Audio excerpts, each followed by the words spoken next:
Tere tulemast tagasi kuulama Murevabaks podcasti. Täna on meil veidi teistmoodi episood, sest meil on külas ka külaline, keda Lili siis kohe natuke lähemalt tutvustab. Ja kõigepealt tere ka minu poolt ja meiega on siis täna Greta Roosaar Feministeeriumist. Tere! Saan aru, sa oled siis huvikaitsja ja koolitaja Feministeeriumis. Olen. Mis teemadega sa täpselt seal tegeled? Huvikaitse, üldiselt tegelikult inimesed ka ei tea, mida tähendab huvikaitse ja sellest sõnast kinni võttes, siis see tähendabki seda, et sa võtad mingisugused huvigrupid, kelle puhul võib-olla nende õigused ei ole nii hästi kaitstud ja siis selle teemaga tegeled. Praegu Feministeeriumis on hästi tugev fookus seksuaalvägivalla ohvrite teemal ja nõusoleku teemal, ehk siis see on üks minu põhifookusi. Ja teine on tegelikult soostereotüübid, millest ma käin siis päris palju rääkimas nii noortele kui ettevõtetele kui haridustöötajatele. Nende soostereotüüpidega täna tegeleme rohkem, on ju. Mis sa ise tunned selles valdkonnas, kui me nüüd räägime erinevad soorollid, mehe ja naise roll ühiskonnas, mis on võib-olla kõige suurem valupunkt selles osas hetkel, just Eesti ühiskonnas siis? Ma arvan, et mõnes mõttes see võib-olla igav vastus, aga kõige suurem valupunkt ikkagi on vägivald. Kas me räägime emotsionaalsest vägivallast, füüsilisest vägivallast, seksuaalvägivallast, majanduslikust vägivallast, aga miks ma ütlen kuidagi niimoodi hinnanguliselt, et see on igav, see on lihtsalt nii tavaline. Vägivald on nii tavaline, nii normaliseeritud, nii-öelda nagu pisikestest ehitusklotsidest kokku ehitatud, et seda tihti ei märkagi või tihti me nii-öelda kuidagi vabandame selle ära, et selles osas jah, ma arvan, see on üks suurimaid valupunkte. Aga võib-olla vaadata teise külje pealt, et miks me siis seda ei lahenda või miks me kogu aeg ikkagi endiselt hädas oleme nende teemadega, on see, et just seesama hästi pisikestest nii-öelda ehitusklotsidest koosnev olemus. Et tihti, kui hakata mingist otsast peale seda probleemi lahendama, näiteks soostereotüüpidest, mis paljuski ju õigustavad näiteks vägivalda, siis tihti need on jutumärkides selline pole päris probleem või sa tegeled pisiasjadega või mingid sellised nii-öelda vastulöögid, et me ei näe tihti, et kuidas võib olla näiteks seotud vägivald lausega mehed ei nuta.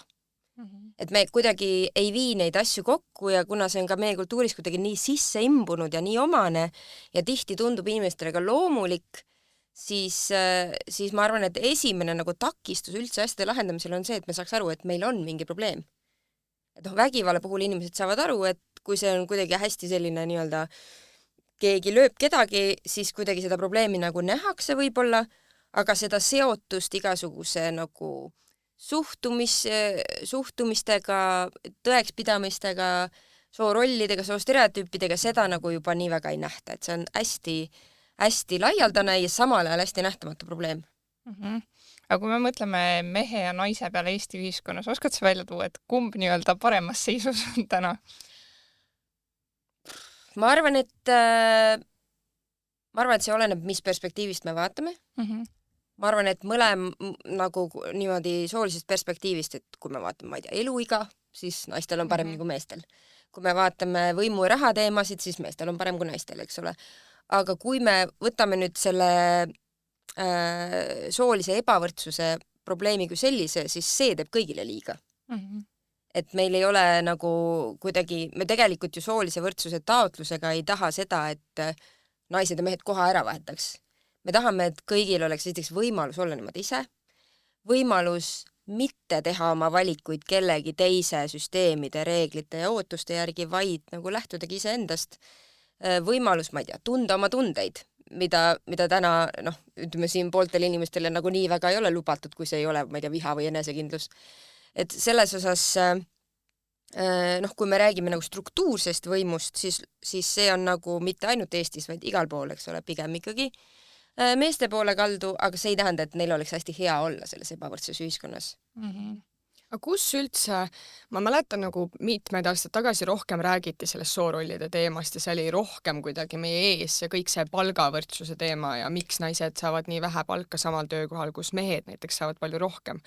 et kas see on nagu tõsi, et viimasel ajal see on natuke hääbunud või inimesed kuidagi harjuvad ka juba sellega, et tead, naised niikuinii ei jõua nii kaugele, et isegi ma mõtlen naisena, et kui me vaatame neid palganeid, et jälle on see lõhe nii suur umbes, siis mõtledki, et mis me sinna ikka nagu teha saame. Et kas see, inimesed ongi justkui leppinud sellega, et meil ongi näiteks palga mõttes niivõrd erinev see meeste ja naiste vahel või kuidagi ikkagi on lootust, et midagi muutub ka kunagi?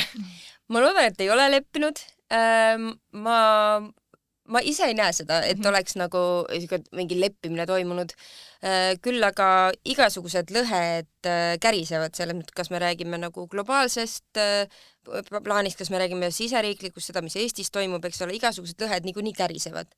Ja mõnes mõttes see samal ajal nagu tekib kaks asja. Üks asi see, et on rohkem inimesi, kes tegeleb võrdsuse teemaga ja samal ajal siis tekib ka nii-öelda sinna vastukaaluks rohkem inimesi, kes nagu selle agressiivselt selle vastu on. Ehk siis mulle tundub, et lihtsalt need nii-öelda poolused lähevad üksteist üha kaugemale ja neid, kes võib-olla on nagu täitsa keskel ja nagu täiesti kama kaks, eks ole, ma ei tea, võib-olla see, et mina nagu oma töös ei näe, sellepärast et ikkagi kõik me elame ju oma mullis.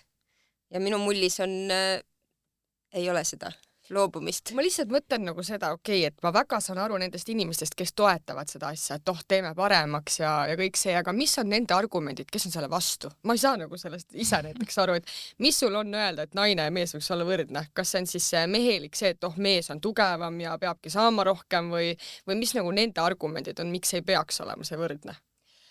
No ütleme, need argumendid ei ole kunagi väga nagu vettpidavad ja tihti ei tegeletagi üldse argumenteerimisega, vaid tegeletakse inimeste ründamisega.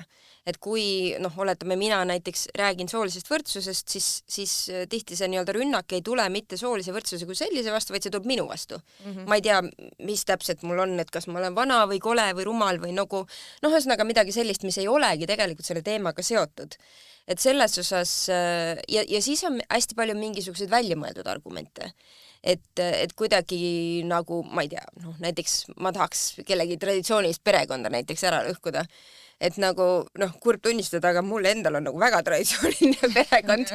Et selles mõttes, seda ma muidugi nagu ei kasuta kunagi nii-öelda mingisuguse argumendina, sest individuaalsete inimeste nagu eluolu ja valikud tegelikult ei tohikski olla argumendid.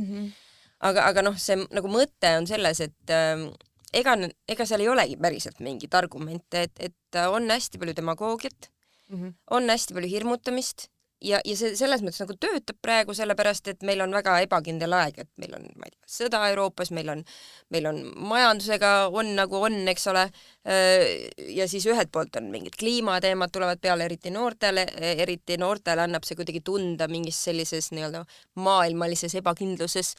Ja siis on keegi, kes ütleb, et sul on süüdlased. Et näiteks mina olen üks nendest süüdlastest, eks ole, kes loobki kuidagi seda ebastabiilsust ja eks ta seal nagu hirmu õhkkonnas otsivad inimesed mingid kindlaid nagu asju, millest kinni haarata, mingid kindlaid süüdlasi. Et mõtle, kui tore, et kui me nagu selle feministi nagu vait saame, et siis ongi nagu maailm toredam koht. Aga see ei juhtu ju kunagi, et mis iganes gruppe me parasjagu demoniseerime, siis et kui me nagu selle grupi kuidagi nagu saame väga vaikseks või kuidagi ära neutraliseerida või kõlab nagu muidugi väga hirmsalt, aga et siis ei lähe ju, ma ei tea, meie nagu kliima järsku hästi palju nagu stabiilsemaks või siis ei lähe ju see majandus kohe üles, kui me vaatame viimaseid Ameerika Ühendriikide valimisi, siis ju seal oli hästi suur nagu teema, käis just toiduhindade üle näiteks. Ja nüüd nagu need toiduhinnad on läinud ainult üles pärast seda nagu uue presidendi ametisse tulekut, et see, et mingi asi, midagi kasutatakse argumendina, see ei tähenda, et see päriselt nagu on argument. Aga ma mõtlen nende võrdsuse teemadega üldiselt, ma ikkagi olen tähele pannud, et pigem tegelevad naised, või hästi vähe tundub, et nagu on mehi, kes sellega tegelevad ja samamoodi ju see termin feminism, paljud nagu mõtlevad, et see on mingi naiste teema, et kui palju sa oled ise kokku puutunud nende teemadega tegeledes, ma ei tea, meestega, kes tahavad väga seista näiteks nende võrdsuse teemade eest või miks on läinud nii, et see on nagu naiste poole kaldu? On küll, kahjuks, aga noh, jällegi oma töös mina puutun pidevalt kokku meestega, kes saavad nagu aru selle teema olulisest ja sellega tegelevad ja jällegi iseenda mullis minu sõprade hulgas, minu perekonnas on ka inimesi, kes noh, juhuslikult on mehed ja tegelikult arvavad, et inimestel võiks olla võrdsed õigused. Et selles mõttes aga noh, eks seal ongi nii palju nagu sellist mingeid müüte, mingeid arusaamatusi, et ajalooliselt ju mingid nii-öelda, ma ei tea, esimese laine feministid näiteks tegelesidki hästi spetsiifiliselt naiste teemadega. Ja see nii-öelda nimi on selles osas ka ajalooliselt väga õigustatud, ta tegeleski, ma ei tea, valimisõigusega näiteks või ma ei tea, õigusega tööl käia normaalselt või õigusega, ma ei tea, krediitkaarti omada või pükse jalga panna või noh, mida iganes, eks ole. Et ta oligi hästi naistekeskne algusest peale ja ma arvan, et see, et me kuidagi tunneme, et see on halb, see juba iseenesest näitab natuke nagu misogüünset mõtlemist, et miks ei võiks olla üks liikumine selline, kus pigem on keskmes naised. Et ma kuidagi väga palju kuulen seda nagu küsimust, et kas me ei peaks seda nime ära muutma?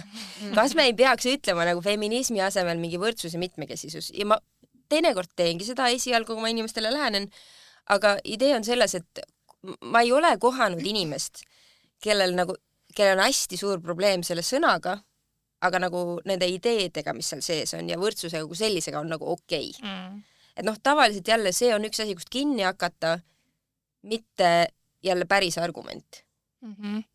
Aga noh, sa tõid nüüd ise ka on ju välja selle, et meil on need rollid just naisel eriti on ju olnud hästi erinevad läbi ajaloo, et kunagi ei olnud valimisõigust ja nii edasi, et noh, hästi suured muutused toimuvad pidevalt. Et oled sa selle kursis, kust need muutused tulevad, et need soorollid niimoodi muutuvad ajas? Mis see nagu vallandab neid muutuseid? Ja kes teeb lõpuks selle lõpliku otsuse, et nüüd ta võiks ka seda saada teha? Ei, ma arvan, et kõik muutused saavad alguse inimestest, et selles mõttes ma arvan, et see on ka nagu üks illusioon, mis inimestel on, et mida ikka mina teha saan. Ja ma arvan, et kui keegi tunneb, et ma olen ainult üks inimene või veel enam ma olen nagu üks väga noor inimene, et mida ma teha saan, siis tegelikult tasub lihtsalt natukene nagu maailmas ringi vaadata. Et ma ei tea, võtame näiteks Greta Thunbergi, eks ju. Et noh, tegelikult üks inimene saab suhteliselt palju asju nagu käivitada. Loomulikult mingil hetkel peavad teised inimesed kaasa tulema, aga noh, kellelgi lihtsalt saab kõrini ja siis ta tegeleme selle asjaga, et nagu noh, minu jaoks näiteks feminismi keskmes peab olema aktiivne tegutsemine. Et mingi hetk sa ainult ei mõtle enam, vaid sa hakkad ka tegema midagi ja see tegemine võibki olla lihtsalt, et sa hakkad rääkima inimestega enda ümber, et kuule, et noh, ma tegelikult tahan elada teisiti või mul on nagu teistsugused soovid, et väga tihti see tegemine võib ka lihtsalt ollagi see, et sa elad nagu oma narratiivi järgi, et sa ei ela nagu kellegi teise eelduste järgi.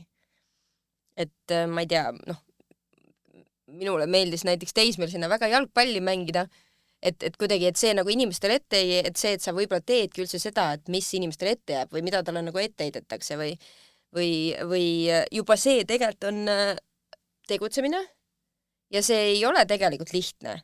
Tegelikult ei ole lihtne teha neid asju, mis nendest nagu soorollidest kuidagi eenduvad või sellest nagu rajast, mis sulle ette pandud on, sest meil kõigil tegelikult on ju üsna selge nagu rada ette pandud, et ükskõik, kas me räägime soorollidest või me räägime mingist üldisemast narratiivist, et noh, mõtle, et sa tegelikult pead umbes koolis käima ja siis sa pead kooli ära lõpetama ja sa pead kindlasti ülikooli minema ja sa pead kindlasti omale see partneri leidma ja sa tegelikult pead korteri ostma ja siis äkki võiks varsti abielluda ja siis võiks lapsi saada ja nagu, et kohe, kui sa teed midagigi, mis ei lähe täpselt nagu sama rada, mis see nagu narratiiv on meil kuidagi kultuuriliselt ühiskondlikult heaks kiidetud, siis hakatakse esitama küsimusi, et millal sa ikkagi midagi teisiti hakkad nüüd või õigesti tegema. Ükskõik kui vana sa oled, ükskõik mida sa päriselt otsustanud oled. Et selles osas ma arvan, et see nagu esimene tegutsemine saabki olla, et sa elad nii, nagu sulle endale tundub õige. kui palju on sellist peidetud ebavõrdsust meie ühiskonnas, et mina näiteks väga pikalt ei teadnud, kui keegi tegi kunagi mingi TikToki video sellest, et on roosamaks näiteks on ju, et me lähme poodi ja näiteks mingid hügieenitarbed, žiletid on meestel palju odavamad kui on naistel on ju, ja seda on nagu väga paljudes asjades ja minu jaoks tuli see niivõrd nagu suure üllatusena, et kus see nagu jõuab sinna, kus meil on juba nagu roosamaks, kus reaalselt naised maksavadki rohkem kui mehed, aga justkui nagu töö mõttes ei jõua nii kõrgele kui mehed. Et nii palju nagu sellist ebakõla. Ja. Ma arvan, enamus sellest ebavõrdsusest on nähtamatu. Et ma ei tea, mina näiteks täna tulin siia autoga, turvavööd autos ei ole testitud naiste kehade peal. Mis see tähendab on seda, kui inimene satub raskesse liiklusõnnetusse, siis kui ta on naine, siis tal on 17% suurem võimalus surma saada. Mis ma isegi ei teadnud seda. Ei teadnud. Et need samad nii-öelda crash test dummies või need nukud, millega siis testitakse, need on üldiselt mehe keha järgi tehtud. Umbes 2015 äkki Euroopa Liit võttis nagu vastu, et nüüd just, kui me peame hakkama naise keha kasutama ja mida nad siis tegid, oli see, et nad võtsid selle mehe nuku, mis on siuke, keskmine mees ka ikkagi, neil ei ole ju palju erinevaid nukke, eks ju, ja siis tegid selle veits väiksemaks, aga mitte nagu naise keha proportsioonidesse, et inimesed, kes nagu füüsikast ja raskuskesemest kui sellisest midagi taipavad, siis ju sellise nagu asja nagu turvavöö puhul on ülioluline see, kus on su raskuskese ja nagu ütleme keskmise mehe ja keskmise naise kehade puhul see on väga erinevas kohas. Ehk siis täna me sõidame turvavöödega, mis ei ole tegelikult meile ehitatud. Rääkimata sellest, et ei ole tehtud turvavöid näiteks rasedatele, mis igal hetkel maailmas on väga palju rasedaid inimesi, eks ole. Või võtame näiteks ravimid. Et kui ütleme Eestis ravimid saavad kasutusloa siis, kui neil on 50% inimesi on need, kelle peal see juba toimib. Nüüd ravimeid katsetatakse väga paljuski, kas ainult meeste peal või pigem meeste peal, mis tähendab seda, et statistiliselt ravimi kõrvalmõjud on naistel suuremad, ravimite mõju nendel on väiksem, ehk siis kui sa otsid mingile probleemile näiteks lahendust ja sulle kirjutatakse mingid ravimeid, siis tõenäoliselt naisena sul läheb kauem aega, et jõuda õige ravimini ja see tähendab, et sa kannatad kauem näiteks valu, eks ole, mingid siuksed pisikesed asjad. Me räägime, ma ei tea, tehnoloogiast, kui me räägime näotuvastussüsteemidest, siis näotuvastussüsteemid tegelikult ju oskavad seda, mille peal nad treenitud on. Nad on treenitud pigem valgenahaliste meeste puhul, eks ole, siis see tähendab seda, et nad toimivadki paremini valgenahastele meeste puhul, sest see on nende nii-öelda õppematerjal. Et on ju tegelikult ka riike, mis juba kasutavad selliseid süsteeme päris hoogsalt oma näiteks, ma ei tea, politseisüsteemides. Et kui me räägime näiteks Suurbritanniast, siis seal on politseitöös juba sellised süsteemid kasutusel ja kui võrrelda nüüd seda eksimisvõimalust näiteks valge mehe ja mustanahalise naise vahel, siis valge mehe puhul on see eksimisprotsent 0,8 äkki, kui ma õigesti mäletan, ja mustanahalise naise puhul oli see kusagil 34% juures. Ma sellega võin natuke eksida 34, 5, 6, mis iganes. Aga me näeme seda nagu, kui suured erinevused seal on. Ja see tõlkub ju kellegi päris ellu. Keegi ju selle, ma ei tea, paneb selle turvavöö, mis tal ei ole mõeldud ja saab viga. Keegi võtab seda ravimit, mis tal ei toimi ja talle jääb ravi hiljaks. Kellegi nägu tuntakse ära kaamera peal, mis ei ole tegelikult tema nägu ja siis teda nagu nii-öelda kahtlustatakse mingis kuriteos. Et see on kogu aeg kõik inimeste päris elu, aga see, et aru saada, et tegu on näiteks soolise võrdsuse või mingi muu ebavõrdsusega, see tuleb nagu väga ringiga. Aga miks on üldse nagu ühiskonnas nii keeruline jõuda olukorda, kus võetakse siis mehi ja naisi võrdselt? Et me ju kogu aeg nagu tegeleme selle teemaga ja pigem tundub nagu kogu aeg, et see kaalukauss on nagu hästi ühele poole kaldu, on ju. Aga kas tegeleme? Mul nagu selles osas tundub, et jah, meil on mingid nii-öelda, meil on nagu mingid väga tänuväärseid näiteks riiklikke asutusi, kes tegelevad tõesti mingite nagu soolise ebavõrdsuse ilmingutega, näiteks seesama vägivald, eks ole, meil on ohvriabi või meil on naiste tugikeskused, kuhu muuseas võivad ka pöörduda mehed, et see on nagu üks argument, mida tihti kasutatakse, et meil on hästi ebavõrdne. Et meil on mingisugused institutsioonid, mingisugused mittetulundusühingud näiteks, mis tegelevad tihti tagajärgedega, mis tegelevad tihti sellega, et kellelegi juba on liiga tehtud. Või ma ei tea, meil on näiteks inimõiguskeskus, kes käib kohtus nagu võitlemas inimeste eest, kellel on nagu kuidagi õiguslikult liiga tehtud. Aga see, et me alustaks nagu päriselt algusest, et kus see probleem tekib, sest tegelikult igasuguse ebavõrdsuse alged saavad alguse juba enne lasteaeda. Et mida me üldse ootame väikestelt lastelt. Tänaseks on olemas uuringuid, mis näitavad seda, et isegi lootefaasis koheldakse inimest erinevalt, kui ta veel ei ole isegi nagu imik. Ta on alles loode, et see, kui ta on nii-öelda kõhus, kuidas temaga suheldakse, mida talle öeldakse ja nii edasi. Ja kui me räägime nagu sellest, et ta siis nagu sünnib ja on nagu paar nädalat vana, siis tekivad mingid sellised nii-öelda mikroerinevused, mis tihti on alateadlikud. Et me ei pane seda tähele, et me ise seda teeme, suur osa inimesi teeb seda ise, et näiteks millised mikroerinevused tekivad imikute vahel on näiteks, kui meil on siin nagu beebipoiss ja kui beebipoiss ütleb bä-bä, siis talle öeldakse vastu bä. Kui beebitüdruk ütleb bä-bä, siis talle öeldakse vastu bä-bä-bä-bä. Tundub selline nagu, mis siis? Aga kui teada midagi nagu kõne arengust ja nii-öelda laste arengust üldse, siis tegelikult see, et talle räägitakse ühele just kui beebile räägitakse rohkem vastu, tähendab see, et tal tekib nagu rohkem motivatsioon häälitseda, ta õpib kiiremini rääkima, siis kuidagi tüdrukud õpivad kiiremini rääkima, et me tegelikult ise ei tea, et me teeme selliseid asju ja sellised mikroerinevusi on meie kultuur paksult täis. Ja jällegi, see ei ole meelega tihti. Reeglina see ei ole meelega. Kõik inimesed mõtlevad, aga mina olen ju hea inimene. Mina ometi näen nagu teisi nii, nagu nad on ja mina kuidagi ometi kohtlen kuidagi inimesi võrdselt. Ja selles mõttes nagu ei, mitte keegi ei suuda tegelikult ju üle saada sellest, et meie aju toimib kallutatult. Meil on nii palju kognitiivset kallutusi, kuidas me maailma näeme, keda me kuidas kohtleme, mida me eeldame. Et üks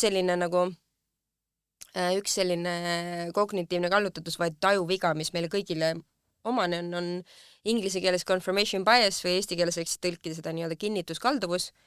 Kui me midagi arvame, siis me tegelikult näemegi tõendid selle kohta, et see nii on, siis me märkame neid asju, mis kinnitavad seda. Ja kui me peaks midagi märkama, mis justkui vastu käib meie arvamusele, siis meie aju on nagu väga osav selles, et see kuidagi kas ära vabandada, et see oli erand, tavaliselt ei ole nii, äkki ma nägin valesti või üldse mitte märgata seda. Jällegi hästi inimelik omadus, omane meile kõigile, aga tegelikult takistab seda, et me näeks maailma nagu päriselt ratsionaalselt. Sellist inimest, kes näeb maailma päriselt ratsionaalselt, ei ole olemas. Ma lihtsalt huvi pärast küsin, ma ei tea, kas sa tead vastust sellele või mitte, aga kas on ka mingi vanus, kus näiteks naine või mees kannatab selle soolise ebavõrdsuse all kõige rohkem mingis eluetapis? Et ma ei tea, sa rääkisid sellest beebifaasist, aga siis võib-olla inimene seda ise nii-öelda ei taju veel, aga et kas on see mingi tööle minemisiga, see, kus sa mingi karjäärile mõtled, ma ei tea, 20-ndad või on see üldse näiteks 50-ndates, kus sa tunned, et just kui sina oled kõrval jäetud millestki või kas seal võib olla ka mingi vanuseline see, et kus see vanusegrupp tunneb kõige paremini seda, et ta on võib-olla sooliselt nagu ebavõrdselt koheldud? Ma ei oska vastata selle küsimus. Ma arvan, et erinevas vanuses on nagu erinevad probleemid, et tõesti millega sa parasjagu tegeled. Et kas sa nagu toimetadki tööturul või siis sa oledki pensionieas näiteks või et see vanusega päris palju muutub see erinev probleemistik, et näiteks tõesti ütleme näiteks tööturul, kui sa oled, ma ei tea, ütleme 60+ naisterahva, siis täna nagu tööd leida on nagu objektiivselt väga raske. Sulle antakse hinnaguid ammu enne, kui sinu töökogemust või sind ennast, sinu mõtteid nähakse. Aga samal ajal, ma ei tea, võib-olla nagu, kui sa kõnnid tänaval, siis sind suvalised võõrad tänaval ahistavad vähem, eks ole. Et mingit asja on vähem, et tegelikult ju selline nagu võõrastepoolne tänaval ahistamine, see ju saadab tihti nagu teismelisi, alaealisi näiteks. Et see kuidagi mingid ebavõrdsused nagu võimenduvad, mingid nagu kuidagi annavad järgi, aga ma ei oskaks küll öelda, et mingis eas on, eks see oleneb ka inimesest või sellest ka, millised on tema teised identiteeditahud, sest et ma ei tea, kas sa oled näiteks nagu pigem jõukast perekonnast, kas sa oled pigem kasvanud vaeselt, milline on sinu emakeel, milline on sinu elukoht, et kõik see ju mõjutab seda, kas sul on mingeid puudeid, kas sa kuulud näiteks LGBTQ kogukonda, et nagu kõik see ju mõjutab, kuidas inimesed sind kohtlevad, millised võimalusi sulle antakse, kuidas sind nähakse. Et jah, ma arvan, et oleneb inimesest. ma väga kahtlustaks, kui keegi ütleks, et tal on nüüd õige vastus. No eriti ka näiteks, ütleme, kui sa oled väike laps ja näiteks sa tahad teha justkui ainult neid asju, mis on kuidagi soostereotüüpiliselt justkui ei sobi sulle. Ma kujutan ette, et see on päris keeruline või noh, olles ka olnud see laps, siis kindlasti ka oleneb jälle, et kas sa oled nagu pigem siuke kange või sa oled nagu pigem selline nagu, kes ilmselt tahaks nagu teistele inimestele meeldida, kuidagi sobida ja nii edasi. Et jällegi väga erinev. Aga kuidas sellega, kas see on nagu võrdõiguslikkus üldse on selline ülemaailmne probleem või on nagu mingeid nii-öelda musternäidise riike, kus on mida nagu eeskujuks võtta või kus on see olukord tunduvalt parem? Ma arvan, et see probleem kui selline nagu 100 riiki maailmas, kus oleks saavutatud sooline võrdsus, ei ole olemas. Kindlasti on väga palju riike, kes teevad nagu mingit asja paremini. Et ma tean, nagu palju tuuakse näiteks Põhjamaid, aga tegelikult neid riike on üle maailma, et me ei pea nagu seda, tihti vaadataksegi seda hästi Euroopa keskselt ja eurooplased üldiselt ongi harjunud vaatama kõiki asju hästi Euroopa keskselt ja et meil on justkui kõik kõige parem, tegelikult ei ole nii. Et häid näiteid on igalt poolt. Aga jah, niimoodi öelda, et tehakse ju igasuguseid indekse, igasuguseid tabeleid ja nii edasi, kus siis nagu hinnatakse seda, kuidas mingis riigis on olnud, ja neid tabeleid on väga erinevaid, et näiteks Eestil iga aasta antakse see nii-öelda EIGE indeks. EIGE on küll konkreetselt jälle Euroopa soolise võrdõiguslikkuse instituut ja seal nagu hinnatakse väga erinevaid asju, alates tõesti nagu võimust ja rahast ja esindatusest ja kõigest sellest. Aga siis on ju veel hulk kogukondi, kes võib-olla ei moodusta riiki. Näiteks mingisuguste põliselanike kogukonnad, kus sa saad vaadata nagu seda inimeste toimimist ja see kuidagi on nagu palju rohkem harmoonias esiteks nende keskkonnaga ja teiseks ka sellega, et inimesed on erinevad. Inimesed on erinevad igal juhul, et võrdõiguslikkus ju ei tegele sellega, et inimesed peaks olema kuidagi sarnased, vaid tegelikult tegelebki sellega, et inimesed võiks olla sellised, nagu nad on, ehk siis erinevad. Jah, sa tõid välja, et antakse neid erinevaid punkte riigiti ja nii. Oled sa ka kursis, et kus nii-öelda Eesti seal nendes tabelites nagu üldiselt, kui niimoodi üldistada, et kuhu ta kukub, kas on pigem keskmisest halvemini või paremini? Pigem on ikkagi, kui me vaatame neid nii-öelda Euroopa kontekstis, siis pigem ikkagi halvemini. Ütleme näiteks palgalõhe tabelites, me oleme seal Lätiga nagu viimase koha eest kakelnud palju ja seesama nagu EIGE indeks on ikkagi nagu pigem nagu jälle nii-öelda kehvemas pooles, kui et selles osas ei ole jah, meil nagu väga hästi. Oskad sa mõelda või oled sa mõelnud, et miks nii on? Et miks Eestis on kuidagi keskmisest kehvemini selle teemaga? Ma arvan, et number 1 põhjus ongi see, et me justkui tegeleme mingite tükikestega probleemist, aga mitte sellega terviklikult. Aga kui nagu konkreetselt nendesse numbritesse sisse vaadata, siis suur komponent seal ongi majanduslik ebavõrdsus. Et kas me räägime palgalõhest, kas me räägime pensionilõhest, kas me räägime sellisest nähtusest nagu emadustrahv.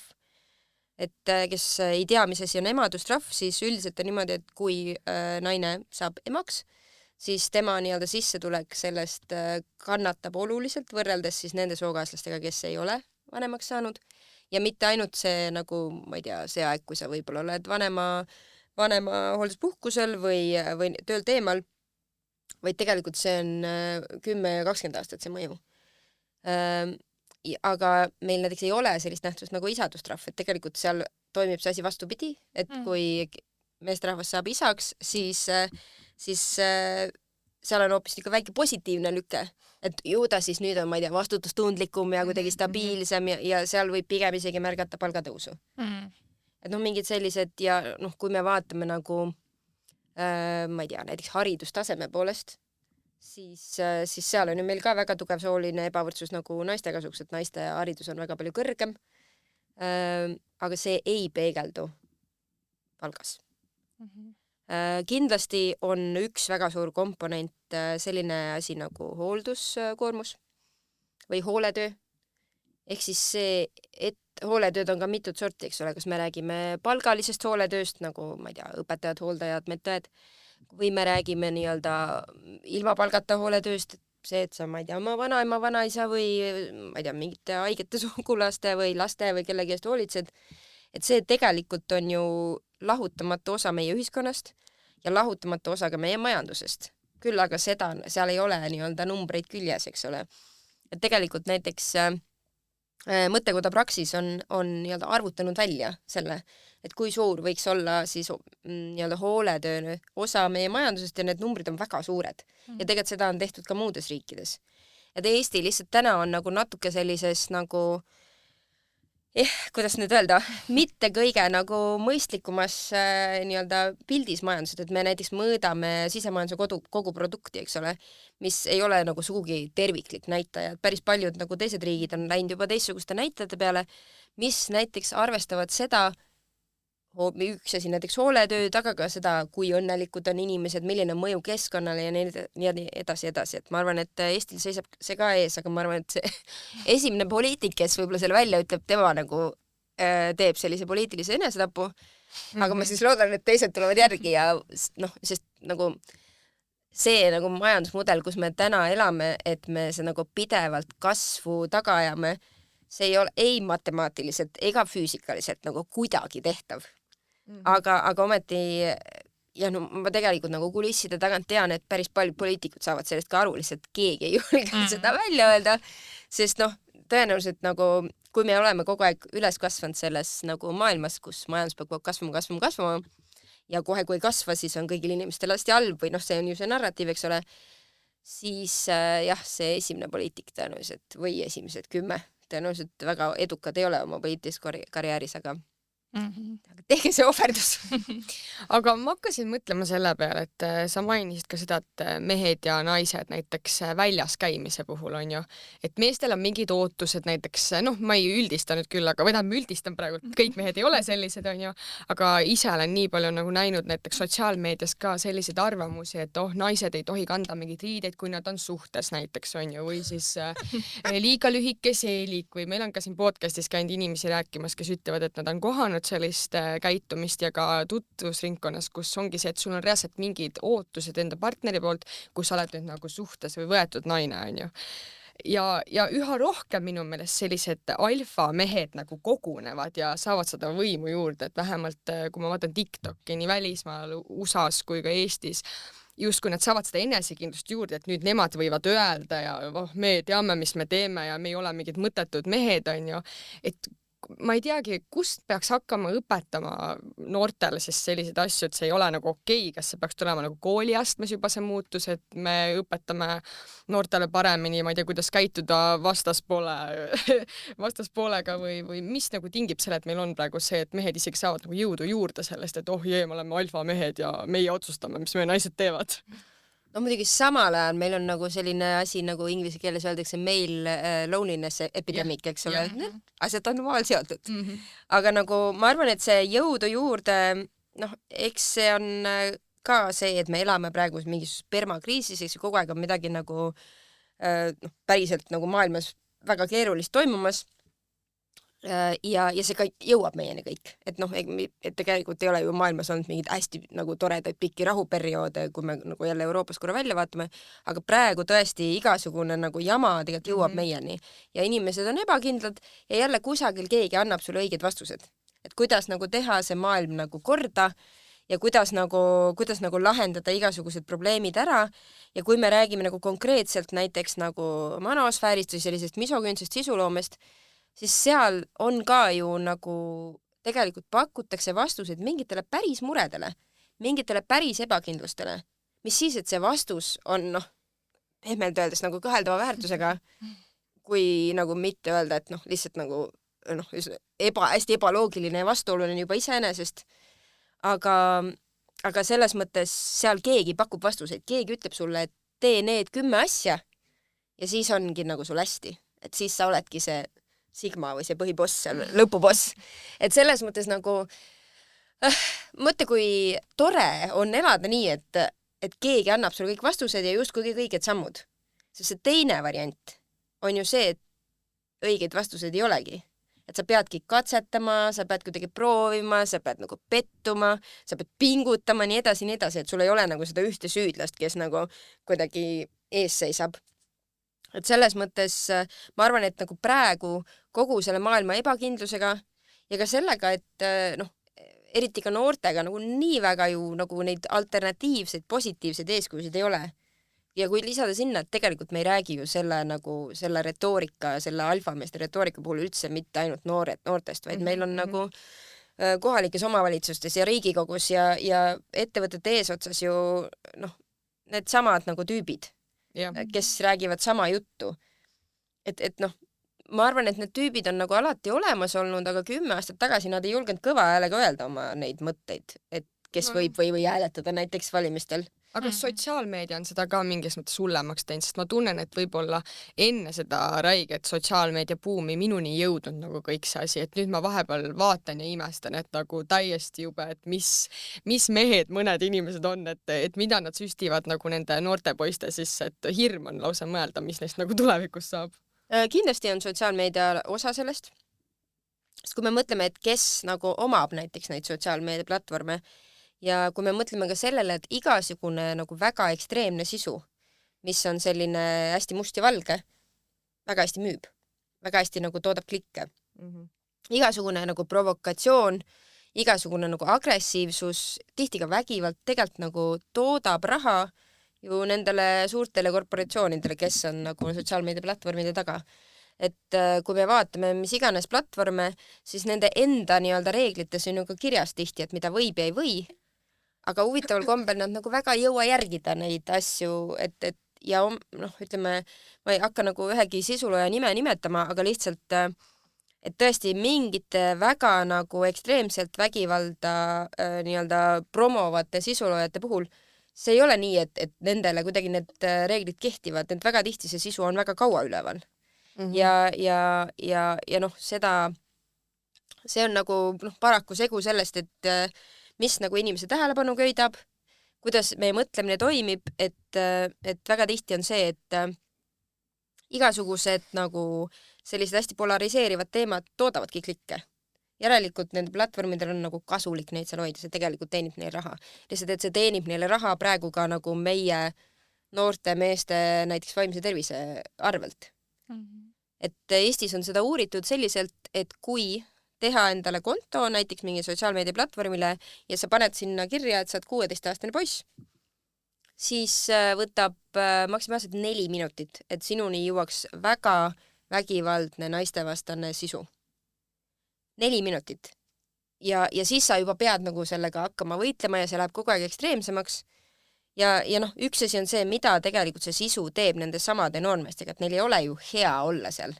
See keskkond ei ole ju neile ka toetav, et üks asi nad toodavad nagu mingite tüdrukute või naiste või vähemuste nagu vastast viha, aga tegelikult neil endal ei ole ka hea olla seal, et nagu misoküünse loogika või manosfääri loogika kohaselt, egas nad seal omavahel sõbrad ei saa olla. Sa ei saa ju nii-öelda jutumärkides nõrk olla ja oma, ma ei tea, muredest rääkida, eks ole.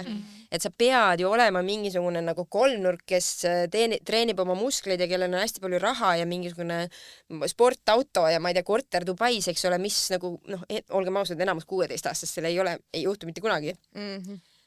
Aga lihtsalt see, et sul on antud nagu 100 miljon nagu nii-öelda sellist benchmarki või eesmärki, mida sa pead täitma, et olla jutumärkides õige mees. Ja ükski nendest ei ole nagu tervislik tihti. Et noh, näiteks meil inimestena on ju üks meie suuremaid vajadusi on kuuluda kuhugi ja olla nagu sotsiaalselt nagu osa mingisugusest grupist. Ja see nagu justkui illusoorselt on nii, kui sa seal oled, aga tegelikult sul ei ole seal seda nagu vajadust ei ole täidetud, et sul oleks mingisugune kontakt kellegiga, et sa saaks toetuda kellegi peale, et sul oleks nagu sõbrad kui sellised. Ja noh, see muidugi ei ole nagu tulnud manosfääriga, aga see on nagu väga-väga tugevalt võimendunud manosfääriga. Ja ja tõesti, noh, keegi teenib lihtsalt raha selle pealt ja see on väga lihtne nii-öelda koht, kust raha teenida, see nii-öelda vihaloome. Et jah. Ja no Eesti kontekstis muidugi on tihti sellised sisuloojad ka seotud Vene propagandaga lihtsalt. Sest see on riik, mis on sisemiselt väga lõhestunud ja see on väga lõhestav ühiskondlikus plaanis väga lõhestav, kui me õpetame ühte gruppi, teist gruppi vihkama, eks ole. Siis tegelikult siis nii-öelda kui me elame nagu agressiivse riigi kõrval, siis nendele on ju hea, kui meie riik on võimalikult lõhestunud. Et jah, Eesti kontekstis ikkagi seal on selged seosed olemas nagu Vene propaganda ja selliste sisuloojate vahel. Noh, just eriti noorte kontekstis on ju sellest manosfääri teemast on nagu juba päris pikalt räägitud, aga minu arust siuke uus paralleelne kõrvalteema, mis on tekkinud, on mankeeping. Et ma ei tea, oled sa ise selle terminiga kursis või tead sa, mis kas see on midagi sealt Radwife'ide varamust või midagi muud? Ma praegu ei... Ta on, mankeeping on põhimõtteliselt see, et nii-öelda naised, just eriti noored naised on justkui muutunud mehele emaks, et teevad nagu kõik ette taha ära. Ja noh, see ei ole uus nähtus. Ja no võt, ühesõnaga jah. Aga no trend on see nüüd, ma saan aru. Trend on nagu sotsiaalmeedias sinna poole liikunud, on ju, et nüüd nagu räägitakse sellest rohkem, et just kui mees on selline ilus kodukaunistus, on ju, ja siis naine teeb kõik kodutööd ära ja tegeleb lapsega ja loomadega. Oota, vabandust, aga kas nad on nagu rõõmsad selle üle, et nad teevad seda või nad kurdavad selle üle, et nad teevad seda? No naised on need kurtjad nii-öelda seal olukorras. Ei, arusaadav. Jah, oskad sa seda võib-olla nagu laiendada või mõelda, kus see olukord tekkinud on, et kas see võib olla näiteks seal need juured, et on nagu tegeletud kogu aeg sellega, et naised on nõrgemad, on ju, naistel on, ma ei tea, mingeid probleeme on ju ühiskonnas rohkem ja siis just kui mehed on mõelnud nüüd, et okei, et anname siis naistele seda võimu ja... Ei midagi rohkem. või kust see võib olla tekkinud siuke asi? Issand. Või oled sa ise kokku puutunud sellise asjaga? Mankeepinguga või? Ei, ma mõtlen nagu, et kas Eestis on ka see selline asi, mida on kuulda olnud? Mina ise nagu ei olegi. Ma arvan, et see nagu oleneb vanusest, et mina olen 38 aastat vana, mis tähendab, et nagu see teema on kindlasti teema. Ja ma arvan, et see teema tuleb väga tugevalt esile just siis, kui sünnivad lapsed partneritele, et kuidagi võib, väga tihti on nagu näha seda mustrit, et justkui on nagu enne väga tore ja võrdne suhe ja siis sünnivad lapsed ja siis kuidagi kaob ära see võrdsus natukene. Et noh, ikkagi täna ju Eestis niisugune hinnanguliselt 2/3 sellisest kodusest koormast ja hooletööst on naiste peal, kui me räägime heteropaaridest, ja siis 1/3 meeste peal, et selles osas see nagu võib küll nagu võimenduda vanusega või mingite nagu perekondlike staatuste muutumisega, eks ole. Aga noh, ma selles mõttes ma arvan, et nagu see, et sellest räägitakse, ma arvan, nagu asjadest peakski rääkima. Et ma arvan, et see, et nagu võib-olla keegi on elanud kogu elu niimoodi, et ta ongi teinud neid kõiki asju ja ta ei ole kunagi registreerinud, et äkki see ei peaks kõik minu ülesanne olema või vastutus. Et ma arvan, et igasugused teemad nagu võivad olla laual ja selliste nagu asjade avamine on väga teretulnud, et aga jah, noh, võib-olla võiks seal juures olla siis ka mingisugune nagu väike nagu liikumine mingisuguse muutuse poole. Et see nii on, et ütleme siis välja ja siis teeme midagi. Seame mingeid ootusi. Et ma mõtlen, et nagu mehena, täiskasvanud inimesena võiks see ka olla ju nagu natuke alandav, kui keegi sind nagu peab. Või kui sa oled nagu justkui nagu teine täiskasvanu suhtes, aga tegelikult ikkagi natuke rohkem nagu laps. Et noh, äkki, ma ei tea, isiklikult tahaks küll nagu mitte olla üheski suhtes laps, kui see suhe ei ole minu ema või isaga. Et selles mõttes aga noh, eks seal on ka nagu palju asju, mida on nagu õpetatud eeldama. Et täna endiselt, et minul on, ma õpetan gümnaasiumiastmes valikainena tegelikult sellist nagu võrdsuse mitmekesisuse teemat ja nagu koolides või koolis käies ja nendest teemadest noortega rääkides, gümnaasiumi noortega, tuleb ikkagi väga ruttu välja, et ega need asjad ei ole eriti muutunud. Et nagu noored ikkagi kodus näevad nagu väga selgelt mingisuguseid rollijaotusi ja nad tihti ise ei saa sellest aru ja neile tihti ka ei meeldi see võib-olla ja nendele endale nagu ka surutakse seda peale, et noh, sina oled tüdruk, sa pead neid asju tegema või sina oled poiss, sa pead neid asju tegema. Aga jällegi noh, see on kuidagi, selle vabandus on tihti, et see on justkui nagu alati nii olnud näiteks. Või noh, veel enam nagu räägitakse mingit loomulikkusest. Ja noh, see loomulikkus on muidugi nagu üsna naeruväärne argument, sest kui miski on loomulik, siis see juhtub tahes-tahtmata. Aga soorollid on ju selline asi, mis nagu noh, seda nii nagu tugevalt sotsiaalselt valvatakse, et kohe, kui sa nagu jälle teed midagi teisiti, siis keegi on nagu kas pahane või agressiivne või ka rõõmus, aga seda igal juhul märgatakse, et seal on nagu mingisugune sotsiaalne nagu valve pidevalt ümber selle teemal. Paar aastat tagasi üks väga siuke põnev teema, mis mul tuli ka selle man-keepinguga, oli see, et meil olid mõned suunamudjad, kes siis seisid selle eest, et kui mees ei ole piisavalt see ja see ja see, siis ta on umbes mõttetu viskada üldse minema, et kui ta restoranis tema sinu tšekki ei maksa, siis viska see mees umbes jälle minema. Ja ma mäletan, et selle ajaga tuli hästi palju meeste poolt seda, et okei, et kogu aeg me räägime nagu naiste, ma ei tea, sellest, et nemad ainult kannatavad, aga et meie oleme nüüd ka ju kannataja rollis, et reaalselt väga paljud suhted purunesid minu meelest selle aja jooksul ka, kui tuli nagu seda, et kui su mees ei teeni sinust nii palju rohkem, siis ta ei ole piisavalt hea ja mehed hakkasid ka kurtma selle pärast. Ja isegi mina reaalselt olin nagu täiesti stressis, et okei, et kuna minu suhe pole siuke musternäidis, nagu kõik need inimesed räägivad, on ju, et minu mees nüüd ei teeni must 60 korda rohkem ja eriti veel meie vanuses, mis on suhteliselt nagu võimatu, siis mille pärast nagu selline asi üldse tekkis, kus naised nagu justkui hakkasid siis nagu teisele poole seda palli viskama?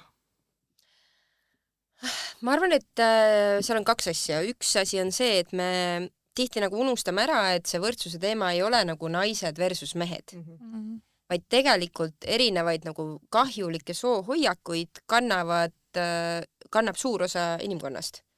Et ütleme, siuke 5-6 aastat tagasi tehti üks suur globaalne uuring, kus siis, mis siis oma nii-öelda riikide poolest kattis peaaegu 80% maailmast ja seal uuritigi siis nii-öelda inimeste soohoiakuid. Pakkuge, kui palju inimesi kandis negatiivseid soohoiakuid naiste kohta.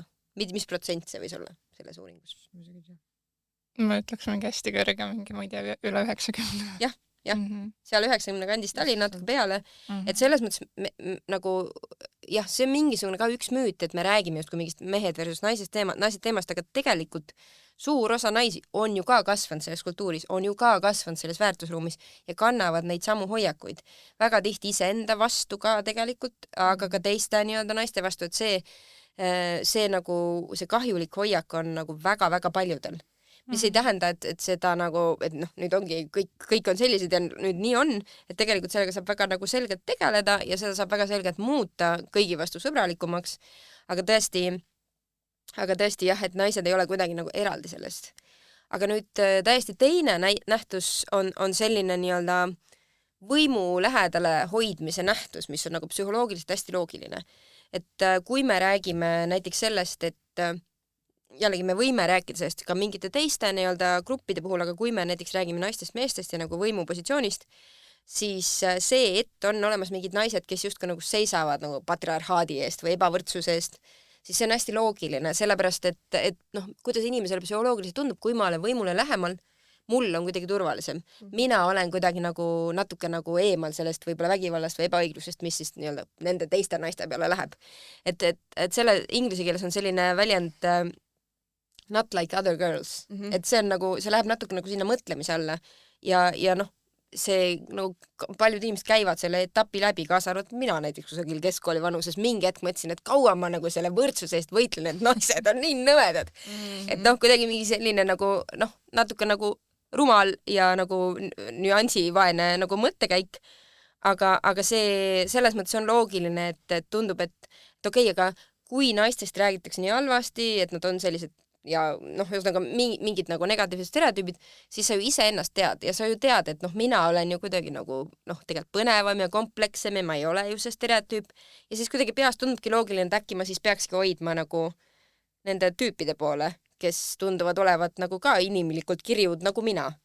Et selles mõttes see on nagu väga loogiline ja seda nähtust tõesti võibki näha igasuguste erinevate nii-öelda gruppide puhul, kes on nagu ühiskonnas alla surutud, et jälle, kui me vaatame noh, Ameerika Ühendriikide poole, kus on nagu hästi palju selliseid värvikaid näiteid igasugusest ebavõrdsusest, siis noh, meil on ju olemas mingisugused nagu, ma ei tea, immigrandid või geid või mustanahalised, kes nagu hääletasid Trumpi poolt ja teda nagu üles tõstsid. Et noh, see on tegelikult sama nähtus.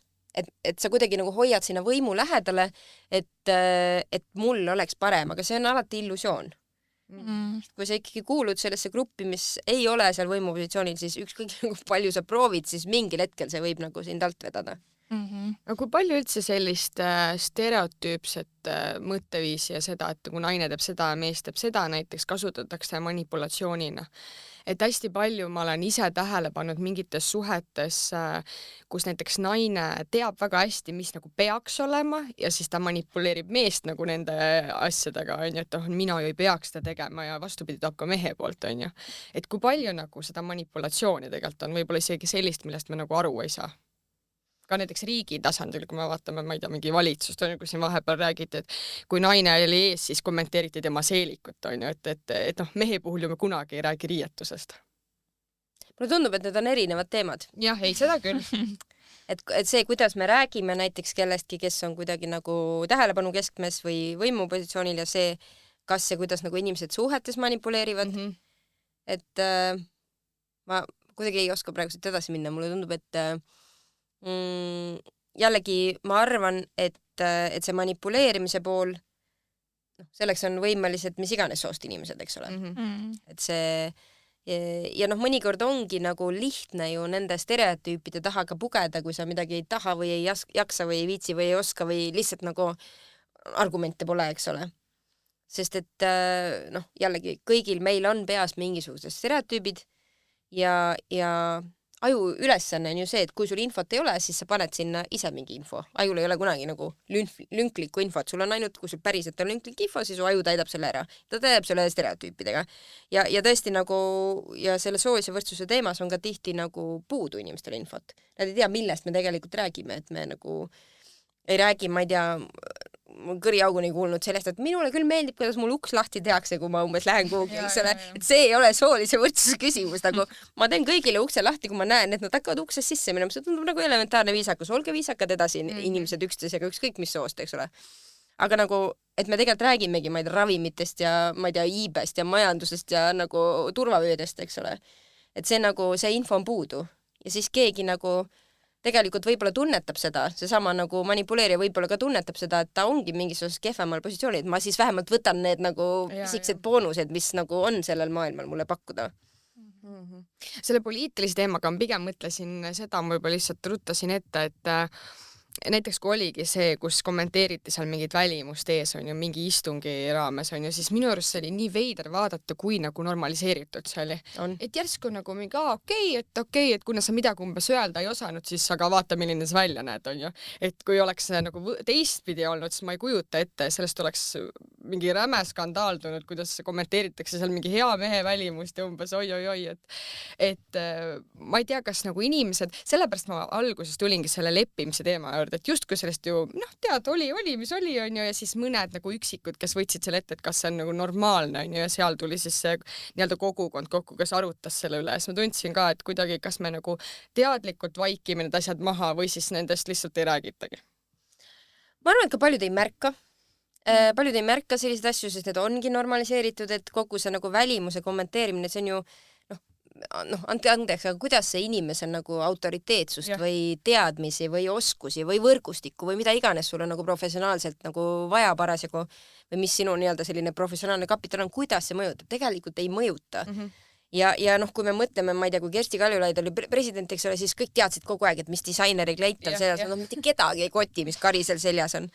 Et noh, see on tõesti nagu hästi siuke silmakirjalik, aga sellel on jälle nagu väga-väga nii-öelda kaugele ulatuvad juured. Et selles osas, kui me vaatame, kuidas räägitakse nagu pisikeste tüdrukutega näiteks. Minul on 2 last ja mul on vanem laps on poeg, noorem on tütar ja siis kui tütar oli siuke 1-aastane, siis ta kandis pidevalt oma vanema venna nagu vanu riided, mis tähendab, et ta oli enamus lihtsalt Spider-Man. Ja siis, kui ma läksin taga kuhugi nagu mänguväljakule, siis kõik inimesed, mingid võõrad inimesed pidevalt räägivad väikeste lastega, ma ei saa sellest nagu aru, aga see juhtub kogu aeg. ja inimesed ütlesid talle kogu aeg, et sa oled nii tubli, sa oled nii tugev, sa mine seikle, mine roni, sa oled umbes nii äge, mine tee seda, kui ma olen neljandad. Ja kui mõnikord läksin selle sama 1-aastasega sinna mänguväljakule, siis ainuke sõnum, kui tal oli selles kleit või mingisugune asi, mis justkui indikeeris, et tegu on tüdrukuga, siis oli see, et sa oled nii ilus, sa oled nii armas, sa oled nii nunnu või siis sul on ilus kleit, aga kogu see fookus oli ainult välimusel. Nagu palun järgige väikseid tüdrukuid enda ümber, et mida neile öeldakse. Et kui sul on nagu sünnist saati kogu aeg, ja tegelikult on tore ju, kui inimestele välimuse kohta komplimenti tehakse, noh, mina isiklikult, mind on nagu kasvatatud ka selles vaimus, et kui sa näed midagi toredat, ütle. Ja lihtsalt selle vahega, et ma tahaks, et me ütleks seda kõigile, esiteks. Ja teiseks, ma tahan, et see ei oleks ainuke asi, mida me ütleme väikestele tüdrukutele. Et tõesti, see on ju jälle hästi heatahtlik, hästi nagu, noh, inimene nagu ei oska midagi öelda, see on esimene asi, mis pähe tuleb. Aga kui me kasvatame tüdrukuid väiksest peale selle nagu fookusega, et see on see, mis tähelepanu saab. See kohe muutub loogiliseks, et see on see, mis on oluline. See on see, mis minu kui inimese juures on oluline. Ja siis, kui ta on juba, ma ei tea, teismeline, siis me pöörame selle sama asja tema vastu. Miks sa nii palju tegeled oma välimusega, miks sa nii palju meigid, miks sa sellised riided kannad, nii edasi. Aga samal ajal me kogu eeldame, et ta ikkagi teeb seda, eks ole, et ma ei tea, kui ma ei tea, naine ja lähed umbes ilma ripsmedušita tööle, kui sa tavaliselt keerad ripsmedushiga, see on see, et kas sa oled haige või mis sul viga on või nagu... Kas oli natuke seotud sellega ka kunagi mingi, ma ei mäleta, kas oli uuring või asi, ma lugesin, et kui inimesed läheb töövestlusele ja läheb naine nagu ilma meigi ja ma ei tea, ilusa riietuseta, siis ta ei saa nii tõenäoliselt tööle kui mees, kes läheb nagu igal juhul täpselt samamoodi. Jah, ma nüüd seda konkreetset asja ei tea, millele sa viitad, aga selles mõttes see, kuidas me kujundame teistest inimestest arvamust, see ju koosneb miljonist tükist. Ja üks tükk sellest on see, et kas ta näeb nii-öelda jutumärkides professionaalne välja. Ja just kui naiste puhul nagu eeldatakse, et professionaalne tähendab, et sa oled ikkagi väga palju nagu vaeva näinud oma välimusega. Et noh, ma ei kujuta ette, et nagu kui mees läheb ripsmedušita nagu intervjuule, et see oleks nagu väga suur probleem, eks ole. Aga noh, jällegi me räägime nagu nii suurtest süsteemidest, et väga tihti on nagu raske nagu näppu peale panna, et kus see nagu probleem päriselt on, kui sa juba täiskasvanud inimene oled, eks ole. Et noh, jah, tuleks võib-olla alustada nagu hästi kaugelt ja hästi süsteemselt ja see ongi keeruline teha. Kuna see emaduse teema tuli ka korra sisse, siis ma tahaks korraga seda puudutada sellest küljest, et nüüd juba hästi palju räägitakse sellest, et ma ei tea, noored naised enam ei taha väga lapsi saada või lükkavad seda hilisemasse ikka. Et kui palju sa näed, et seal võib mingit seost olla näiteks nende võrdõiguslikkuse teemadega? Ma isegi ei pea seda arvama, et meil on tegelikult olemas Tartu Ülikooli naiste tervise uuring, mis tuli välja aasta aega tagasi umbes, mis on väga suure hulga inimestega uurinud hästi erinevaid naiste tervise teemasid, seal hulgas nii-öelda laste saamise soovi ja huvi. Ja tegelikult sealt tuleb ka välja siis need inimesed, kes ei soovi lapsi saada, naised siis konkreetselt naiste tervise uuring, et miks nad ei soovi. Ja kõigis vanusegruppides üks populaarsemaid nii-öelda põhjuseid selle jaoks oli sobiva partneri puudumine. Et noh, me ei lahenda seda mingisuguse laste rahaga, et kui sul ikkagi ei ole seda inimest, kellega sa last tahad, siis ükskõik kui palju raha pakutakse, et sa tõenäoliselt ei hakka seda tegema, eks ole. Aga kui me räägime näiteks just nagu nooremast vanusegrupist, siis oli seal ka näiteks ühe põhjusena välja toodud see, et ongi noortel kliimamure. Ja see on asi, millega, noh, et me räägime, noor elab nii ebastabiilses maailmas, tal ei ole nagu seda pilti, et tõenäoliselt läheb kõik hästi. Kui mina lõpetasin keskkooli, siis mul oli küll see tunne, et tõenäoliselt läheb kõik hästi. Et maailm nagu läheb paremaks. Noh, inimõigustega tegelevatel inimestel see illusioon on ammu ära kadunud, et see maailm läheb nagu hirmsasti paremaks kogu aeg, et tegelikult tuleb ikkagi päris palju vaeva näha, et mingid asjad liiguks paremuse poole. Aga see, et noortel on ju tegelikult selgelt see teadlikkus olemas ja see mure olemas ja kui nad näevad, et nende riik või siis nagu laiemalt nagu riigid või väga suurte nagu firmade juhid ei tegele sellega, siis see tegelikult ju toodab seda sama ebakindlust juurde, et seda nagu muret ei võeta tõsiselt. Ja noh, ega ka tänagi ju nagu poliitilised jõud on nagu seda naeruvääristanud nagu mingiks, ma ei tea, noh, seal kõrval oli näiteks veel vaimse tervise mured, eks ole, mis on üks põhjustest. Ja kui pandi kuidagi see vaimse tervise mured ja kogu see kliimateema pandi kokku nagu meeleoluhäireteks, mis on nagu, noh, kui nagu pisendav saab üks sõnastus olla, eks ole. Et noh, inimesed ikkagi ju mõtlevad nagu mõnikord ette, et kui ma nagu last tahan, siis noh, see asi ei lõppe ju ära selle hetkega, kui ta sünnib, see laps peab ka elama mingis maailmas ja kas see maailm on see maailm, kuhu ma tahan lapsi tuua. Ma arvan, et see on väga tore, et inimesed mõtlevad selle peale. Et võib-olla ei peaks ka ainult nii negatiivselt vaatama seda nii-öelda iibe probleemi, vaid et jah, ja pluss pealegi nagu see nagu iibe küsimus on ju nagu jälle globaalne küsimus. Ja noh, ei ole nagu väga palju neid näiteid, kus see oleks tegelikult ümber pööratud. Ehk siis mulle tundub ka see, et selle nii-öelda puu alla aukumine on nagu natuke võib-olla hiljaks jäänud. Võib-olla tuleks üldse tegeleda sellega, et jah, meil rahvastik vananeb, mida me selle probleemiga teeme. Mitte, et me nüüd peame õpetama noori naisi kuidagi teistmoodi mõtlema ja alandlikumad olema jälle. Et need nagu, või noh, mitte nagu elama oma vabade valikute järgi näiteks. Et selles osas noh, ei ole tegelikult väga selliseid nagu maailmas ka selliseid toimivaid lahendusi. Küll aga on nagu mingid süsteemsed lahendusi, mis tegelevad sellega, kuidas nagu hakkama saada sellega, et ühiskond vananeb. Selle emadusteemaga ma ise hakkasin kohe selle peale mõtlema, et siin järjest ju tulevad välja need erinevad linnavalitsused, omavalitsused, kõik asjad, et tõstame need emapalkasid, oi, sünnitage lapsi, 1 lapse kohta nii palju, 2 lapse kohta ja nii edasi, on ju. Mina ise nagu mõtlen noore naisena seda, et mulle tekitab see pigem pinget, kui meid nagu üritatakse rahaga panna neid lapsi sünnitama. Et justkui tahaks ju mingit nagu pikemat sellist kindlustunnet, et ma ei tea, esimesed, 5 aastat sind toetatakse nii ja nii ja nii ja saad, ma ei tea, vaimse tervise abi või kuidagi see üks rahasumma tundubki siuke nagu tee see laps valmis ja küll sa siis juba edasi ise hakkama saad. Et mul ongi tunne, et ka nagu riik läheneb sellele natuke valesti, et nagu targemad justkui näevad sellest ikkagi läbi, et mis see rahasumma sulle tegelikult annab, et ega see ei pane meid seda last sünnitama, aga justkui see surve on nagu veel suurem, et noh, et nüüd ju pakuti sulle suur summa välja, on ju 3 10 tonni, on ju, miks sa siis juba sünnitama ei hakka, et mul on tunne, et siukeste asjadega me ajame seda pinget nagu veel rohkem juurde naistele. Ma arvan, et seal on ka nagu see küsimus, et kui rääkida nagu mingist majanduslikust kindlustundest, siis nagu poliitiliselt lihtne ja hästi populistlik on võtta, maksame siis kusagil 100 eurot rohkem. See on hästi lihtne lubadus. Seda saab ilusti vormistada mingisuguseks valimislubaduseks. See ei ole terviklik lähenemine, see ei ole ka mõistlik lähenemine. Et jällegi, kui viidata tagasi samale Tartu Ülikooli naiste tervise uuringule, siis neid inimesi, kes päriselt nagu lähtusid sellest nii-öelda rahalisest seisukohast, neid oli 2%, kes arvasid, et nad nagu ei taha lapsi saada, et see ei ole tegelikult see nagu põhiline faktor. Aga ka see, et kui me räägime majanduslikust kindlustundest, me ei räägi nagu mingist 100 eurost rohkem või vähem. Me räägime näiteks sellest, et kui sa oled saanud lapsevanemaks, siis kas sul on su töökoht alles. Ja näiteks täna tööturul, kui me vaatame, kuidas paljud ettevõtted lihtsalt julmad sõidavad sellest nagu seadusest üle, et tõesti Ekspressis oli Anna Teele Orava poolt üks selline väga nagu põhjalik artikkel sellest, mis just kirjeldaski seda, mis juhtub nende vanematega, reeglina siis emadega, kes tööle tagasi lähevad ja tõesti seal oligi nagu, olid firma juht, nüüd nagu pakutakse koristaja kohta nagu stiilis lood. Ja see on hästi tavaline, et kui nagu inimestega sel teemal rääkida, siis see on hästi tavaline, et seda tehakse, kuigi see on ebaseaduslik. Et tegelikult nagu see on üks väga suur asi, mis seda kindlustunnet lõhub. Ja kui sa võib-olla tõesti olidki nagu ettevõtte juht ja teenisid väga palju, siis see nagu 100 eurot nagu kuus, tõenäoliselt ei tõsta sinu seda majanduslikku ebakindlust.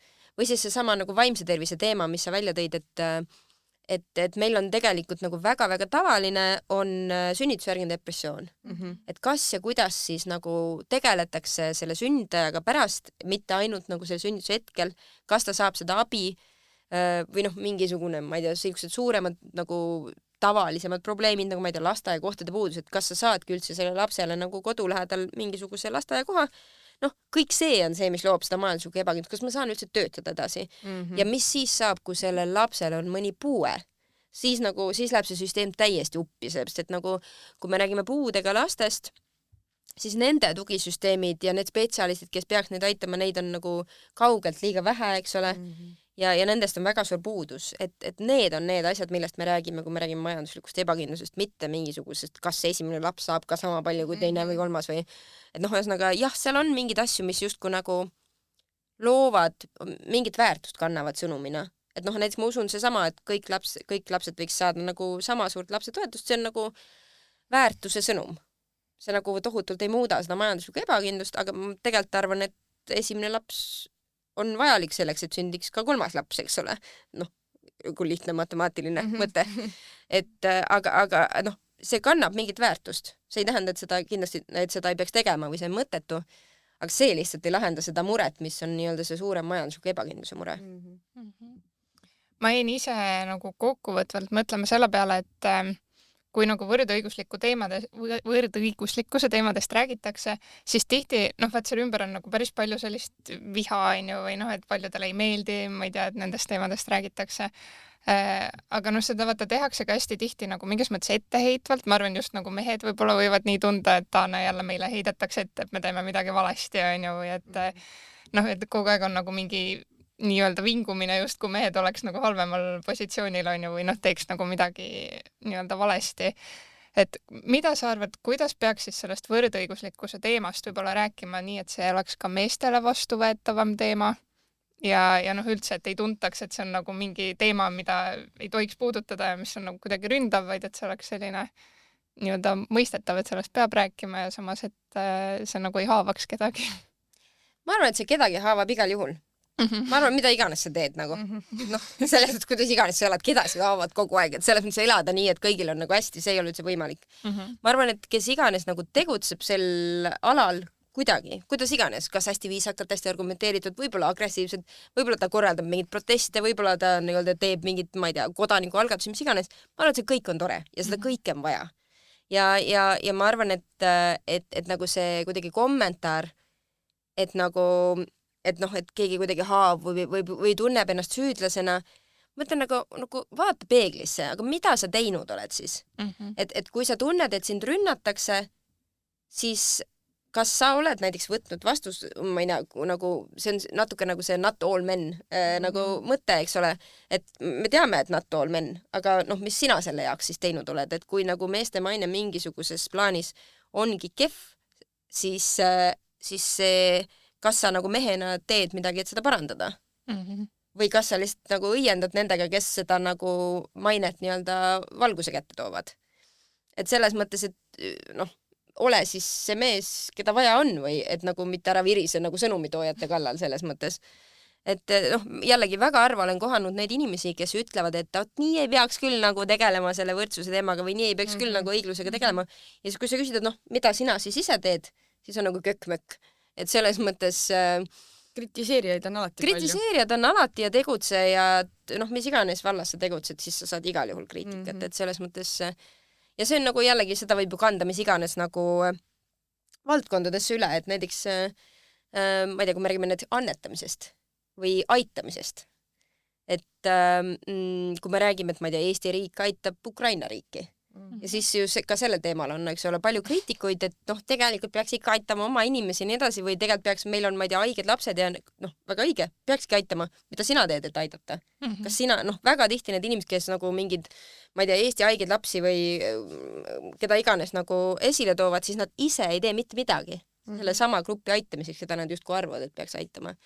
Et selles osas nagu ka, ja kogu see mõtlemine, et nagu et ikkagi ainult ennast ja kogu aeg ennast enne, noh, see on nagu nii lühinägelik, et me ju oleme tegelikult nagu maailma mõttes samas paadis. Et siis, kui me nagu kedagi oma naabritest ei aita, siis noh, see on lihtsalt väga lühinägelik ja see nagu väga ruttu ja hakkab kätte maksma, et selles mõttes inimesed ju ei ela kuidagi nagu isoleeritult ei Eestis ega Euroopas. Et selles osas ma arvan, et vähem virisemist ja rohkem tegutsemist nendele, kes on haavunud. No mina nagu lõpetuseks enda poolt küsin nii palju, et mida saaks inimene võib-olla nagu rohutasandil ise ära teha, et asjad oleksid paremad või läheksid paremuse poole, et ma kujutan ette, kui ma ise näiteks kuulaks ka seda tänast episoodi, ei oskakski kuskilt nagu peale hakata või et mis ma siis nüüd nagu teistmoodi teen, et ega ma seda roosat maksu sealt poest ju ära ei saa võtta, on ju. Miks ei saa? No tundub nagu nii, et justkui, et mul ei ole seda võimu või mis on need nagu väiksed sammud, mida igaüks saaks või võiks teha? Ma arvan, et number 1 samm on võib-olla omaks võtta, et me kõik kanname mingid stereotüüpe, olgu need siis nagu soostereotüübid või mingid muud stereotüübid. Et nagu kui me alustame sellest, et et jah, mina olen ka kallutatud, siis võib-olla on nagu kõige lihtsam alustadagi nendest asjadest, mida mina võib-olla teen, mis võivad ebavõrdsust toota. Aga teine näiteks väga lihtne asi on küsimuste küsimine, tähelepanu juhtimine. Kui sa ikkagi lähed mingisugule sündmusele või vaatad mingit paneeli kusagil ja seal on ainult mehed või sa saad küsida, et miks see nii on, et kas see või see inimene ei oleks võinud seal olla. Või kui sa näed et keegi kedagi ebaõiglaselt kohtleb, et kas sa saad öelda midagi, kas sa saad teha midagi. Ja sinna hulka kuulub ka see, et sa iseenda eest seisad, eks ole. Et lihtsalt see, et midagi välja öelda. Et reaalsuses on ju nii, et kui me räägime mingist sellisest agressiivsest suhtumisest, ma ei tea, näiteks netikommentaaride puhul, siis 80% nendest väga agressiivsetest, vihastest, misogüünsetest netikommentaaridest, need on ju tegelikult tehtud mingi vaikiva või mingisuguse pisikese vähemuse poolt, mingi 2% inimeste poolt. See ei ole tegelikult see maailm, kus me elame. Enamus inimesi on tegelikult normaalsed inimesed, nad lihtsalt on vait. Et kui me tegelikult ei oleks vait kogu aeg, kui me näeme mingid ebaõiglusega või meil on mingi ebamugavus kasvõi, sa ei pea alati aru saama, miks sul ebamugavus on, sa võid ikkagi öelda, et mul on ebamugavus, et ebamugav, et sa ütlesid nii või tegid nii või mis iganes. Et see kindlasti vaikselt kogu aeg murendab maailma ja seda normaalsust ja mida peetakse normaalseks. Kolmas asi kindlasti on tarbimisvalikud. Et me tegelikult väga palju saame suunata oma rahaga. Mis iganes teemadel, et tõesti, kui me näemegi, et meil ongi mingi firma, kus need žiletid on roosad, on poole kallimad kui sinised, siis sa ei osta sellest firmast, siis sa ostad mingist teisest firmast või nii-öelda teise firma tooteid või ja samamoodi tegelikult me saame pidevalt, ma ei tea, näiteks kiirmood kui selline. Väga palju soolist ebavõrdsust ja üldse globaalset ebavõrdsust tootev nähtus, et tegelikult võib-olla ei ole sul vaja 10 kiirmoe T-särki, et osta üks mingi kohalik Eesti oma, eks ole. Et tundub, et kuidas see seotud on, jällegi probleemid on seotud, lahendused on seotud, kui me räägime suurtest süsteemidest. Et või ma ei tea, keegi käitub väga nõmedalt, mingisugune muusik, kes sulle võib-olla meeldis või mingisugune näitleja või mis iganes, läheb üle lähe lihtsalt sinna teatrisse või sellele etendusele või selle kontserdile rohkem, et need tarbimisvalikud tegelikult on päris suur jõud, mis meil on. Ja jällegi, et siis rääkida nendest teemadest. No andis ju mõtteid küll. Jaa, aga ma arvan, et aitäh, et sa tulid. Saime palju uusi mõtteid siit ja tõesti ka ise hakkas mingi protsess peas käima kohe, et mida ma siis täpselt teen nii-öelda valesti. Või et märkad kohe enda puhul ka mingeid mustreid, mis on ikkagi ebavõrdsed. Jah. Aga ei, selles mõttes ma tahan öelda, et ei saa ise enda peal pahane olema või piitsutama, et jällegi see ei ole ju kellegi süü, et sa oled sündinud siia, kuhu sa oled sündinud sellisesse keskkonda. Et ma arvan, et kõik me saamegi kogu elu õppida ja kuidagi paremaks ja lahkemaks saada ja nii-öelda empaatilisemad ja uudishimulikumad olla teiste inimeste suhtes. Ma arvan, et see on tegelikult kõik, mis sa teha saad. Ma ise just mõtlesin ka selle peale, et kui palju on ikka neid varjatuid asju, kas või see turvavöö asi on, et justkui tegelikult pole kuskil sellest kunagi kuulnud.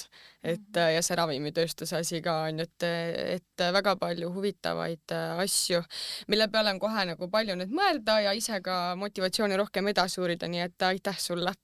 Aitäh! Aitäh, et olid. Ja aitäh ka teile kuulajatele, et te kuulasite ja kohtume juba järgmisel nädalal.